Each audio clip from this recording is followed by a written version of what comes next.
The Tao of Self-Confidence, Episode 302. Welcome to the Tao of Self-Confidence, where I share stories of amazing women who have discovered their inner journey to self-confidence. Visit our website at thetaoofselfconfidence.com. Your inner journey to self-confidence awaits. Well, hello friend. Welcome to the Tao of Self-Confidence, where I share stories of amazing women who have discovered their inner journey to self-confidence. I'm your host today, Sheena Yap-Chan, and today I have a phenomenal lady on the show today. She is a comedian based in Miami, Florida. I'm just really excited to have her on and share her story with us on self-confidence. So without further ado, I'm going to introduce you to Rhett Thompson. Rhett, how are you today? Maybe you can fill in a little bit more about yourself to our listeners. Sure. Thank you so much for having me. I am so honored to be here. Definitely to be on the Tao of Self-Confidence. So yes, I am a comedian. I'm currently based in Miami, Florida, but I grew up in a very upper poverty, lower working class neighborhood in Akron, Ohio. What? Akron, Ohio? Land of LeBron James. My mother is Japanese and my father is African American. And yeah, I grew up in the Midwest and made my way to live in New York for quite a time and then ended up in Miami. So here I am. Awesome. Well, thanks for sharing that with us, Rhett. And, what would be your favorite self-confidence quote? Well, my favorite self-confidence quote is a quote that was etched into the school auditorium of my alma mater, which is unfortunately no longer around anymore, Central Howard High School. On the top of the auditorium, there was a quote by Abraham Lincoln, and every time we would have an assembly, I would look at it, so it was like burned into my memory. So the quote goes, "I will study and get ready, and perhaps someday my chance will come." It's either someday or one day. Sometimes it flips around. But so I look at that, and it's a motivator for me to just really understand that every day is part of a journey. And, you're going to have your highs, you're going to have your lows, you're going to have excitement and disappointments. But every day means something. It's going to get you to a point where there's going to be an amazing opportunity for you, but it will only be available for you if you've prepared already. So and I think that has a big deal to do with self-confidence, because there are times when you're not feeling very confident about yourself, and there's a lot of self-doubt and wondering what is the point of me doing this or existing or doing this work or whatever it is. But you have to understand that it will all pay off when that opportunity hits, but you just have to keep on going. Thanks for sharing that. And I love that quote, right? Because a lot of us, we feel like when we're doing something or trying to get ready or learning something new, we feel like we're not going anywhere, not realizing sometimes it might take a while, like Bruce Lee mentioned, like fear of the man who does one kick 10,000 days or something like that. But he's just saying that when you do it every single day, you build your confidence and that chance will come. So, I really love this quote that you mentioned by Abraham Lincoln. And, in your own words, how would you define self-confidence? This was a toughie. This is a toughie. To me, self-confidence is living life on your own terms. Basically, feeling good about yourself, your existence, understanding that it sounds like a cliche, it really does, but really, truly, there's no one on earth quite like you. So you're the only one who can be you and can live like you. So once you understand that and are okay with the decisions you make, the choices you make, understanding that sometimes you're going to do great, sometimes you're going to make mistakes, you can only be you. So live life on your own terms. Do not push yourself to be like someone else, because, there's no point of begging.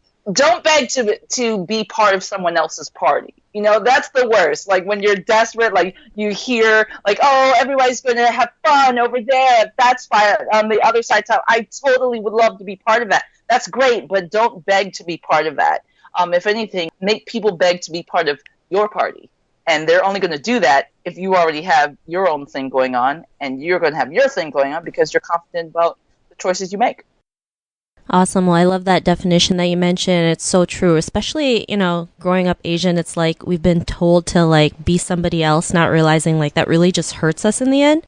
And it's Yes. like, it's draining. Yes. It's something we all can relate. And, I'm sure you've gone through some of that. I mean, what was it like for you before your discovery of self-confidence? Oh my gosh, it was very, very challenging. Very challenging because my mom is Japanese and my father is African American. They did not stay together terribly long. I was 4 when they got divorced, and my mom, she has a big respect for Black culture, but at the same time, she is a Japanese woman. So here we are growing up in this this predominantly Black neighborhood, and there was no one else quite like us. And it's tough enough when you want to fit in. I really wanted to fit in somewhere, and I felt like I stood out for all the wrong reasons. I didn't understand when people would meet me for the first time, they would automatically, it didn't matter if they were white or Black or whoever, they automatically knew that I had some type of Asian ancestry in there. They would always ask me, "Are you Chinese?" And I'm like, that is the only ethnic group people in my neck of the woods knew. Like, there was no Japanese, no Vietnamese, no Laotian, no nothing. Everything was like, "Are you Chinese?" And I began to resent that because I wanted to just not be, I wanted to be pointed out because I was, I had the right shoes or I had the right clothes or I had whatever, so I'd go home, so here I am going out to the outside world and trying to deny that part of myself or downplay that part of myself. And then I would come home and my mom would tell me, I would actually be reprimanded if I wasn't acting Japanese enough. Like if I was very outspoken, if I sounded like I was like questioning for the wrong reasons, if I sounded like I was talking back, if I wasn't as obedient as I should be, my mom would always say, "Oh, you're not being a good Japanese daughter." And I would be like, "Well, I'm in Ohio. There's no one else that I can copy off of. There's no role model here." Because the only other family that had my same family combination, they lived on the other side of town. So we would only see them like maybe once a week or so. So for me, because it was very racially divided where I grew up at that time, you had to pick a side. You were either Black or you were white or you were, asterisk other. I wanted to fit into one of those groups. And having an Asian mom did not fit in with that. So you kind of had to downplay that. And it was difficult because I wanted to be proud of who I was, but I didn't understand that, just because someone's pointing you out for being different doesn't mean that that's a negative thing. And it took me a long time for me to reconcile all of that, because when something cool would happen, a cool Japanese thing would happen. Like if we were studying Japan in school, like everyone would turn to me and all of a sudden I was an expert, and that was great for those 4 days out of the year, But now I realize that me being an outsider in my community was actually probably the best thing that happened for me, because my perspective on the world is a lot different than my classmates growing up. And I do appreciate that. Yeah, it was a challenge, but I've survived. Awesome. Well, thanks for sharing that. And I'm sure, a lot of, kids who are mixed race, they felt the same way. I've interviewed past guests who also felt like they didn't really know where they belong. They just were this, like you said, the asterisk. Yes. And it's not easy sometimes. I mean, even just growing up in Asia, in kindergarten, the teacher failed me for coloring outside the lines. And for the longest time, I thought something was wrong with me because I colored outside the lines, not realizing like I was meant to be different. And when we see things like you mentioned in a different perspective, that's when, you can start living the life the way that you want. And, what was that aha moment in your life when you realized like, you were more than enough. You can go out there and be the person that you are today. What was your aha moment? It was definitely a journey. I do think that for me, myself, I had to be exposed to people that were similar to me, not with my exact racial makeup, but maybe they had like a similar story to me. So meeting people that, they were the only folks from their country that lived in our neighborhood, or meeting people in college who also had challenging circumstances. Their mom or their dad did not have English as their first language, and seeing how strong that they were. You still have to survive in this country. It doesn't matter, but I think for me, the big aha moment was when I moved to New York, and I saw a lot of folks not a ton of folks that looked like me, but just enough to understand that, hey, I'm not alone out here. I am someone here. I am I do belong. I do fit in, and I should embrace my difference. The big thing for me was it kind of runs parallel to my voice or my persona as a comedian. It's very similar to my growing up, in that, when you start off as a performer, as a comedian, in the beginning, you tell yourself, or at least I told myself, that, oh, I want to be marketable, and oh, I want to be on a sitcom, and oh, I want to be a clean comic. I don't ever want to say dirty words, and I don't want to be controversial. All these things that you don't want to be. I don't want to be this. I don't want to be that. But the thing is, when you're telling yourself what you don't want to be, that kind of limits you in some ways. So I'm doing my best that I can fit in to what I think other people will see as a potentially marketable comedian. That's the same way as I was growing up, being half Japanese and half Black. It's like, I will be whatever you want me to be. If that makes you feel comfortable about me, I will do that. But you lose a piece of yourself when you do that. And one day I was having a conversation with one of my friends from back home in Akron, and who is not a comedian. And, he always liked to hear about, all the, ups and downs of comedy, like living vicariously through me. And one day he said, why do you need to be liked? That threw me off. I was like, what do you mean? He was like, you keep saying that, you need people to like you. Why do you need people to like you? Because he came from a corporate background, and he was like the only person of color in the room sometimes. And even though he had the knowledge and he had the background, he was like, look, there's sometimes I walk in the room and people automatically, for whatever reason, automatically have made up their mind. They don't like me. They don't like me. They totally discount me. They don't believe in what I have to say. They always want to, second guess me. So if that happens to me out there, why do you feel like, once you tell yourself, I don't need everyone to like me, but the people that like me, they're going to love me. And those are the people that you have to, to push towards. So once I came to that realization, like, it was like a gigantic weight had lifted off of me, because now I'm not walking around trying to please everyone, and that I'm not this type of comic or that type of comic, or I'm not Asian enough, I'm not Black enough, I'm not woman enough, I'm not, whatever enough. I'm just me.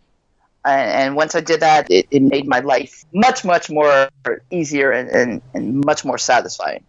Thanks for sharing that. And I think that's something we all go through, right? Feeling like we're never enough. It's like we need to feed off other people to feel worthy, not realizing like it's all within us. And then like I get it. I get it, because I still feel like that. It's like, oh my God, why do I only have 10 likes on Facebook? And it's just like little things like that make us realize, like, why are we needing from all these people? Like, if we just be the person who we are, they'll come to us anyways. We'll start attracting the right people. And like you mentioned, a weight's been lifted off of you because you finally realize you didn't have to need, the approval of others. You are enough. And because of that, what's your life been like now? Right. Well, the thing is, what's tough is like, that made me think about the family that lived on the other side of town when I was growing up. My mom, she would have these phone calls like with the other mother, who was Japanese, who was married to a African-American guy. And me and their oldest daughter were roughly, well, she was a couple years older than me, but it just seemed like every single time. I liked when my mom spoke to their mom because it gave her a chance to speak Japanese, and they would be on the phone for hours, and, they would gossip and talk about whatever, that's great. But then I knew that as soon as they got off the phone, that here comes the comparison. Well, why aren't you doing it like this? And why aren't you acting like their daughter, their daughter Mona? Oh, Mona's doing this. Mona's the head of the class. Mona got picked for, the spelling bee. Mona. So I grew to hate her because I was like, well, I bring home A's. I'm an A student. Well, Mona is an A+ student. I'm like, well, Jesus, what about me? So, number one, there's no more Mona-ing of my life anymore. So that's great because we've all grown up, and every once in a while, I hear something along those lines, but not as much. So it makes me feel that at least in the sanctity of my own home and my own family, I'm not being compared to someone who kind of sort of is like me, but not me on any level. And how has this affected my life? I mean, I guess it's one of those things like I just feel better about existing. Like I feel like sometimes I feel like I wish that I did have a time travel machine, that I could go back in time and talk to my younger self and tell my younger self how much good my life will be. That every time that I feel like I'm an outsider or that I'm not enough, that it's okay, because that's the thing that's going to make you stronger for a time that you're really going to need to be strong. So enjoy the outsiderness right now, because one day you really are going to be an outsider and you're going to be like, oh, this is nothing, not compared to the loneliness and the fear and the anxiety that you had as a kid. This is going to be nothing. Thanks for sharing that. And it's, great that you're able to live the life that you want. And I know what it's like being compared, or just, your parents just like, well, why don't you do this, right? Because I remember going home and telling my dad I got like a 95 on my math test, and he's just like, well, why didn't you get 100? And I was like, oh my God. It's like, yes, I can't please this man. But, it's awful. It's something we all go through. And our parents aren't conscious of this either. It's just because of how they're brought up. And, I love my dad for who he is. If it wasn't for him, I wouldn't be here today either. But, it's something that we all can relate to. And, Rhett, to the woman who's listening to your episode, she may be in her own journey of self-confidence. What would be that one tip you would give to her?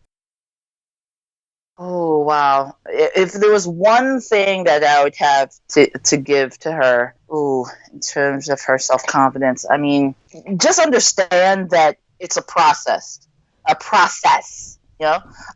just like Rome wasn't built in a day, Picasso's first sketch ever in life was not perfect. I think the problem with our society now is that there's too much emphasis on the final product. You see these pictures of all these beautiful women, the Kim Kardashians of the world. Oh my God, she looks so amazing. She must look like that when she first wakes up, all the Beyoncés and all the Lucy Lou's. Now I sound like a Outcast song, but, there's a process behind that. We're not there. The photographers are not there when they're getting dressed in the morning, when they're doing all of that nitty-gritty maintenance, and they're shaving their legs and brushing their teeth, and they're having a bad hair day. It takes time to get to that point of beauty, and that's the same thing. You have to understand that we're all on an individual journey, and our job is not necessarily to enjoy the final product, to enjoy the journey. And to understand that whatever you do during that journey is going to pay off at the end. That's a great tip, and it's so true, right? I mean, we all are in our own journey, and, we can't compare ourselves to Kim Kardashian, especially when you hear, every day she has, a whole makeup team, that does her face and does everything. And people don't realize what goes behind the scenes for them to look like that. So it's be happy with who you are, be happy with everything that's beautiful about you. So I really love that you mentioned that. And if our listeners wanted to connect with you or get to know a little bit more about you and what you do, is there any links or social media profiles you can share with? Yes. Well, I have my website, which is still in construction mode. We had to take it down, and then it's going to be going back up pretty soon. But it's blackanesechick.com. That's BLACKANESE CHICK. There's also me on social media, on Facebook and Twitter under Blackanese Chick, and also my actual name, Rhett Thompson. So that's RhettThompson. You can also hit me up directly, blackanesechick@gmail.com. All of that good, great stuff that's out there.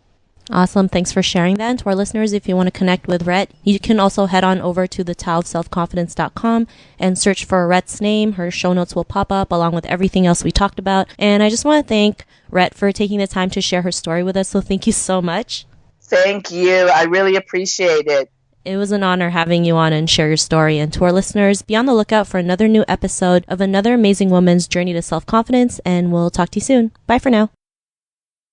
Thank you for tuning in to another amazing episode of The Tao of Self-Confidence.